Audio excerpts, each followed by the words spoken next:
Hi everyone, we're here with a new edition of Reach, Relevance and Rise. I'm talking to Christian today, who's the founder and CEO of YOOSE. We're going to ask him some questions about location-based mobile marketing, which is a very exciting field. There's the normal traditional out-of-home advertising that's always been used to reach your audiences. So Christian, can you give us just a very quick introduction of, tell us what is location-based mobile marketing? All right, thank you Marco for having me today. So I would like to talk a bit about the power of location and what does it really mean, location-based mobile marketing. Specifically today we talk about local-based advertising. A little different spin and context to location, and you have your phone with you, your smartphone, and you can use location for all kinds of services.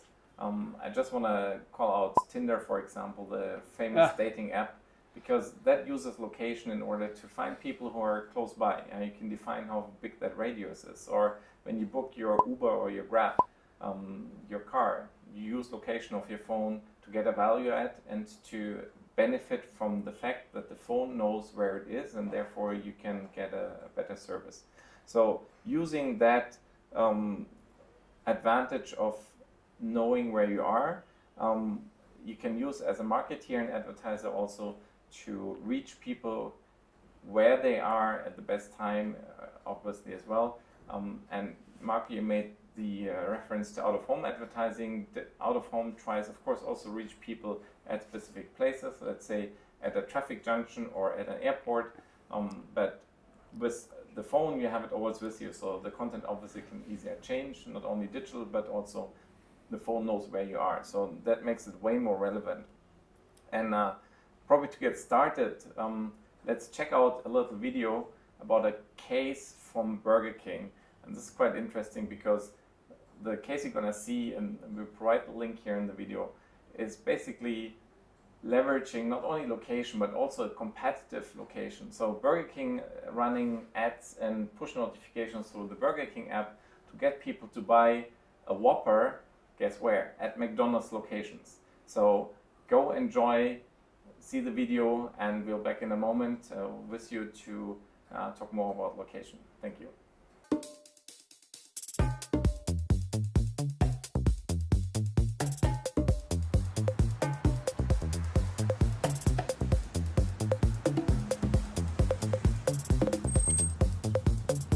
Hi, we're just here to order the Whopper. Whopper?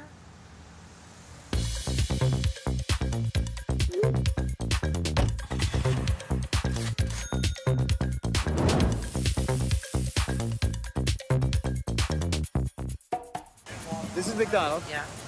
And No, we don't have it. We don't have the wait, you don't have the Burger King Whopper here? We don't have Whoppers here. This isn't Burger King. No. The app for Burger King. You see it? I believe you, I see it, but we don't have that. So we can come to McDonald's and get a Whopper, yeah? Maybe in another state. Have you heard about that crazy Whopper deal? Yeah, everybody's been asking, but we never heard of it, ever. Can you do a Whopper Junior? They probably can make that. It wouldn't be as good as Burger King would, to be honest with you. Oh, that's Burger King. This is McDonald's, sweetie. Well, I pushed on here and it said order a Whopper for a penny at McDonald's. That's a lie. That's a fake thing.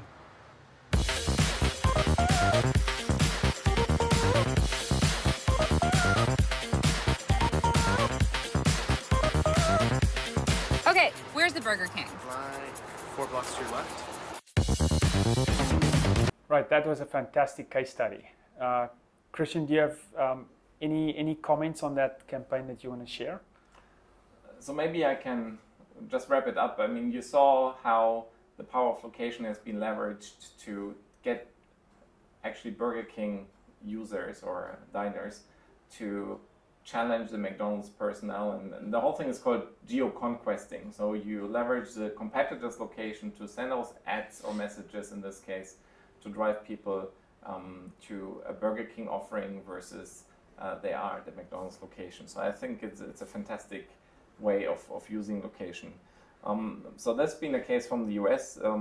Let's jump a little bit into our environment here, or the way half between. And maybe have a look at this slide here, and it shows you a highway which uses location as well, and out of home, as Malcolm was mentioning before. So you have a lot of location here. You have probably a lot of reach along the road with all these nice Vodafone ads, but the relevance is really highly questionable. I mean, of course, it's relevant because you want to have a mobile reception in the desert, but all these pillars there, I think it's a bit of a waste of the real estate and probably also the view. So that's one part. Another one, actually from Vietnam, check out this galley leading, or the finger leading into the airplane. You see some people at the end, so it was a pre-corona, pre-COVID, I took this picture. And you see the space for out-of-home advertising empty. Yeah? Well, not empty because the phone number to book the space is still there, but nobody's spending ad dollars anymore on the non-digital location-based out-of-home advertising. So you see those more and more underutilized, and I think that's where the opportunity is for Digital Way, for the phone to reach the people at the airport still in this case, but in their phone where they spend their time anyhow. They play a game before they get on board, and they may check the departure gate. So they use the phone all the time, and there you can reach them much more effectively than on the digital panel, the non-digital panel in the airport.